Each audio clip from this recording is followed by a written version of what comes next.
అమ్మ ప్రాణం. కళ్ల ముందు కనిపించే అమ్మ ఉన్నవారు నిజమైన అదృష్టవంతులు. కన్నుల్లో పెట్టుకుని కాపాడుకునేవారు ధన్యజీవులు. రామకోటి వ్రాస్తే లభించే పుణ్యం అమ్మా అని రోజూ ఆప్యాయంగా పిలిచే పిలుపులో దాగిన భాగ్యం. పుణ్యతీర్థాల దర్శన ఫలం అమ్మపాద సేవలో కలుగు ఆ పుణ్యం. అమ్మ నీకై భరించిన పురిటి నొప్పుల బాధలన్ రణం. నీ జన్మంతా సేవచేసినా తీరదు ఆ రుణం. అమ్మ ఒడిలో దొరికే ఆ హాయి ఎప్పటికీ మరువలేని. నీ తల నిమిరే అమ్మ చల్లని చెయ్యి. అమ్మ తన అలంకారాన్ని మరచి నిన్ను అందంగా మలిచింది. తన చేతి రేఖలే చెరిపి నీ తలరాతను మార్చింది.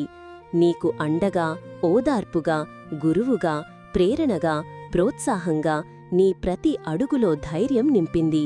నిన్ను ఈ స్థాయికి చేర్చింది. అమ్మ తన జీవితమంతా నీకే సేవ చేస్తూ గడిపింది. ఇప్పుడు ఇంటిలో ఓ చిన్న మూలన ముడుచుకుని నిశ్శబ్దంగా పడుకుంది. నీకు ఇష్టమైన రుచులు నీకు నచ్చినట్లుగా వండి ప్రేమగా తినిపించింది. ఇప్పుడు తన నాలుకకు రుచి తెలియక నీవు పెట్టే బుక్కెడు అన్నం కోసం ఎదురు చూస్తోంది. ఒక్కసారి బక్క చిక్కిన బలహీనమైన ఆ చేతులను చూడు.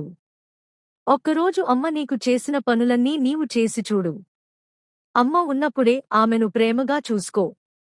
వెళ్ళిపోయాక వెక్కి వెక్కి ఏడ్చినా ప్రయోజనం లేదని గ్రహించుకో. ఎందుకంటే అమ్మ ప్రాణం నీవేనని ఇప్పటికైనా తెలుసుకో. అమ్మా, నువ్వే నా జీవం. నీవు ఉన్నంతకాలం నీ కాలు నేలపై పెట్టనివ్వను. ఒక మహారాణిలా నిన్ను గౌరవంగా చూసుకుంటాను. నీవు ప్రతిక్షణం సంతోషంగా గడిపేలా చేస్తాను. నీవు చిన్నప్పుడు నన్ను కన్నుల్లో పెట్టుకుని పెంచావు. ఇప్పుడు నేను నిన్ను కన్నుల్లో పెట్టుకుని కాపాడుకుంటాను. అమ్మా, నువ్వే నా ప్రత్యక్ష దైవం. అమ్మా అని పిలిచే అదృష్టం ఉన్న ప్రతి మనిషి ఈ ప్రపంచంలో నిజమైన భాగ్యవంతులు.